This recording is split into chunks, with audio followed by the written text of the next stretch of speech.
La columna de esta semana se titula El presidente, el niño y la autoridad. Ha sido tema la reacción del presidente José Antonio Kast encarando a un niño y a su madre a la llegada a un acto público en Villarrica. Discutir con un niño no es algo que ningún experto en imagen recomendaría, pero que un presidente pierda los papeles tampoco es tan excepcional. Basta recordar la desmedida reacción del presidente Boric contra su jefa de prensa a propósito del caso Monsalve, o los recordados retos que el presidente Lagos dedicaba a quienes osaran contradecir sus razonamientos. No es excepcional que un presidente se descomponga en público. Son más que mal seres humanos, sometidos a la más alta presión 24/7. Pero esos exabruptos sí son momentos extraordinarios porque ayudan a entender la filosofía desde la cual se ejerce el poder. Esos momentos de involuntaria sinceridad derriban la coraza de las estrategias comunicacionales y desnudan a las personas detrás del poder y sus talones de Aquiles más profundos. Son, en ese sentido, momentos que son preciosos para el análisis. Pensemos en Boric. Cuando estalló el caso Monsalve, decidió hablar por casi una hora sobre estos hechos, poniéndose en la primera línea de fuego y exponiendo a la presidencia. Cuando su asesora de prensa intentó hacerlo razonar, Boric, visiblemente fuera de sí, la reprendió despectivamente frente a las cámaras. Había perdido el control en público. ¿Por qué? Porque para él era insoportable la idea de verse cuestionado éticamente como si fuera un político más.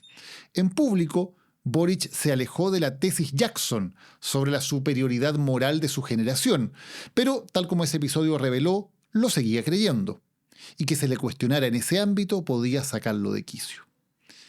La impaciencia de Lagos con sus contradictores también revelaba un aspecto profundo de su carácter. Lagos es, sin duda, el presidente intelectualmente más capaz de nuestra historia contemporánea. Su problema es que lo sabe. Es brillante, se sabe brillante, y eso lo volvía impaciente frente a cualquier cuestionamiento que no considerara a su altura intelectual. De ahí venían el tono sarcástico y la pose soberbia que sus asesores se esforzaban en maquillar, pero que reaparecían una y otra vez. Entonces, ¿qué nos revela este incidente sobre Kast? Relatemos primero los hechos. El presidente extiende la mano a un niño y al no recibir respuesta lo alecciona. Le dice: lo cortés no quita lo valiente, que le vaya muy bien en todos sus estudios para que tenga mucha educación. Visiblemente molesto, le pregunta una y otra vez al niño si la mujer que lo acompaña es su madre.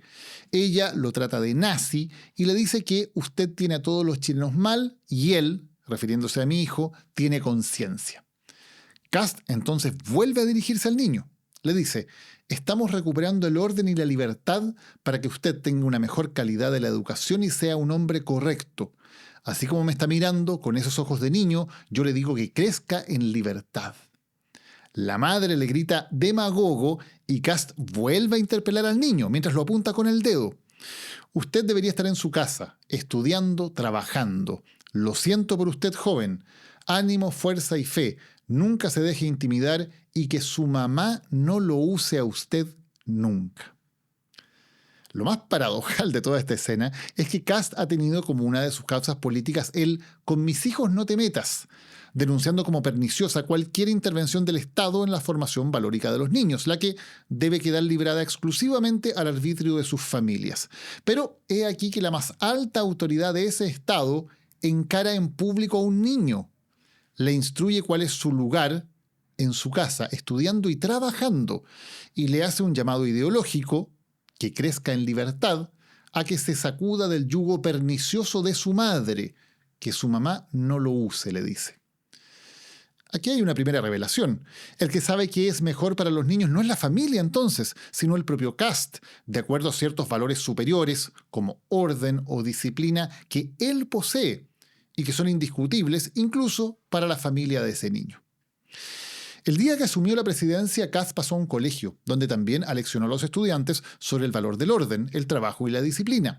Homenajeó a Diego Portales, el hombre que creía que el orden precedía a la libertad, e hizo un discurso de tono pastoral desde el balcón de la Moneda. Prometió allí una autoridad que tiene que ser fuerte, orden sobre el caos y una era de orden, libertad y justicia. Luego habló del rumbo del orden, el crecimiento y la estabilidad. Las demás palabras parecen intercambiables, pero el orden siempre está primero. Hay desde entonces una continuidad en el discurso oficial que, bajo frases como ordenar la casa o recuperar el orden, contiene un tufillo autoritario. El gobierno condena la expresión del descontento hacia la autoridad, como en las pifias al ministro de Cultura, oficialmente catalogadas como violencia, funa y encerrona. Se mete así, en el mismo saco, hechos repudiables de violencia, como el que el mismo Kast sufrió alguna vez en una universidad, con el legítimo derecho de expresar molestia hacia las autoridades. En democracia, la autoridad no es un padre severo que debe corregir a sus hijos, como postulaba Portales. Es apenas un mandatario del pueblo, el que tiene derecho a expresar pacíficamente su descontento con él.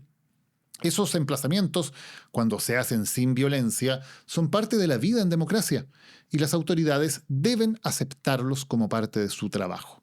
Por eso es preocupante que esa discusión haya terminado en un control de identidad a la mujer. Según la versión oficial, ese control derivó en su detención por órdenes pendientes. Pero, ¿por qué se sometió a un control específicamente a la persona que fue reprendida por el presidente? ¿Es una forma de disciplinar a quienes expresen pacíficamente su descontento? ¿Pensar distinto al presidente vuelve a un ciudadano una persona sospechosa?